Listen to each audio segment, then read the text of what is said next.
This guy is a victim of circumstance. The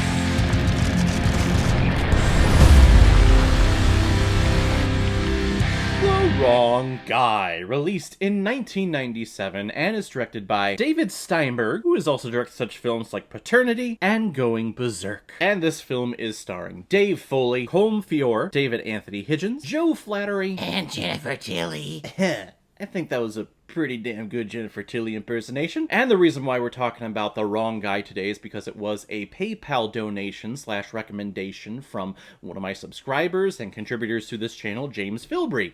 Thank you very much, James, for your contribution, and here's your little shout out, as I promise everyone who contributes to this channel. If any of you want to be like James and help support me and donate to this channel, you can make a PayPal donation by clicking on the donate button on the main page of my YouTube channel. Any size donation will do, and if you have a movie that you really want me to watch and give you a shout out on the channel for, you can attach your movie with your donation, and if I have access to it, I will watch it, review it, and publish my review of it as quickly as I possibly can. I kinda had to hunt this one down, James, not gonna lie, because it wasn't a theatrical release movie, it was straight to VHS back in 1997. Oh, simpler times. Dave Foley plays Nelson Hibbert, who is expecting a big promotion at his job. However, after he discovers that the job has been given to someone else, Hibbert confronts his boss in his office to give him a piece of his mind. What Nelson doesn't know is that his boss has been murdered, and because everyone saw Nelson enter the room when he was murdered, they all think that he did it. Well, at least up to a certain point, until they pull the security cameras when they find out that another hired assassin is the one that killed the boss. But not knowing this, Nelson goes on the run, trying to evade the cops at every turn, even though they're not going after him. But the fun thing about this movie is that wherever Nelson goes, the assassin is either right behind him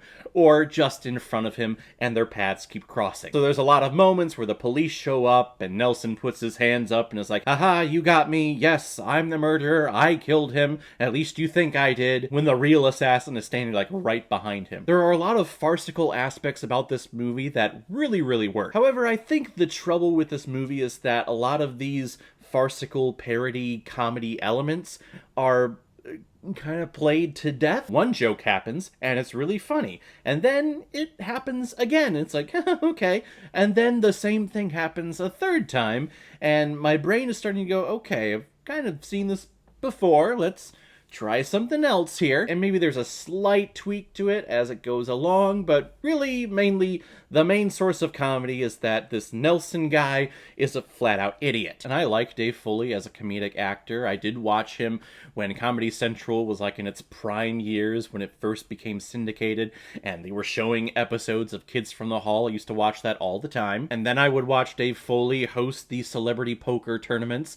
I don't remember if you remember any of those. I feel like it was around 2003, 2004-ish when all these celebrities would play these small poker games for charity. I always loved them and had a good time, and I liked when Dave Foley was hosting them. But then he kind of faded into obscurity. He did maybe small cameos here and there, but I don't recall seeing him in any other films or TV shows as like a mainstay ever again. So it's nice to see him here in a leading role in a movie, even though the movie was not theatrically released, and I think he does a good job. I think he has great comedic chops. It's just, again, the main issue with this movie is that you're basically doing the same joke over and over and over again. And I'm not degrading this movie for being a parody and kind of being just like stupid humor and presenting these characters that are pretty damn stupid and they're making fun of and playing off of famous chase films like The Fugitive. Totally get that. And there are other parody films out there that do the same thing with their genre. Look at the Airplane movies. Every character in that film is pretty much an idiot, just like Nelson is here. The difference, though, again, is with Airplane,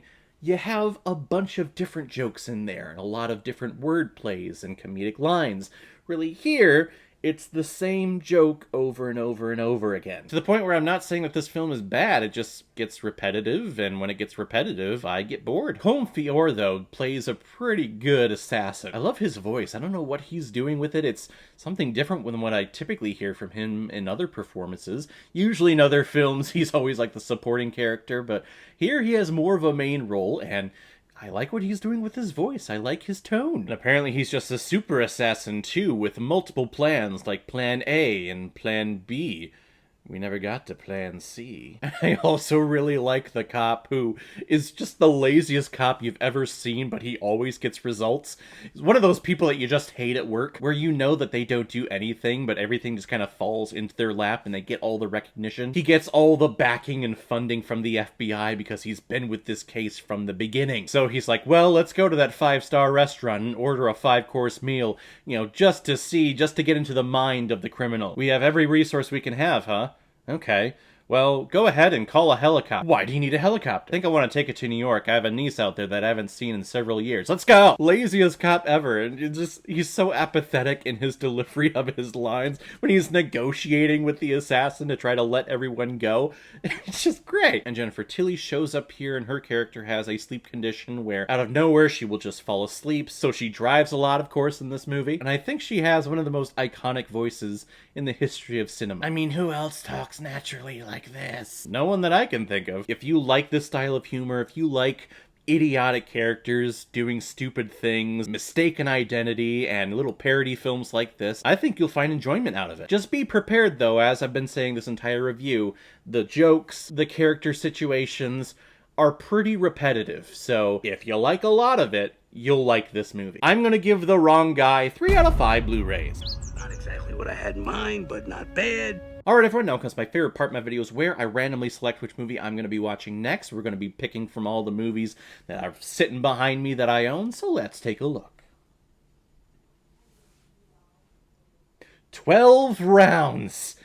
Oh boy. You can't see me. My time is now. John Cena starting with his acting chops outside of WWE. I think this is like his second feature film past The Marine, which we don't want to talk about at all. I have not seen this movie. I remember seeing previews. Of course, it was trailers and previews all over WWE wrestling. I always thought it looked intriguing. I think it has Littlefinger from Game of Thrones. I think he's the villain. I wonder if he's going to be doing his attempt at a Christian Bale Batman voice in this film. But we'll see, or maybe we won't see, what John Cena comes up with in this movie. So guys, have you seen The Wrong Guy? What did you think about it? Or if you've never seen it before and you stumbled across it because of this video, then comment below, let me know what you thought about it. And as always, if you like what you see here, if you like my take on movies, then hit the subscribe button and make sure you hit that bell. See you on the next time I release the next movie review. So guys, I will see you next time with my review of 12 rounds. So in the meantime, be well, be good to each other, and go watch a movie. Take care, guys.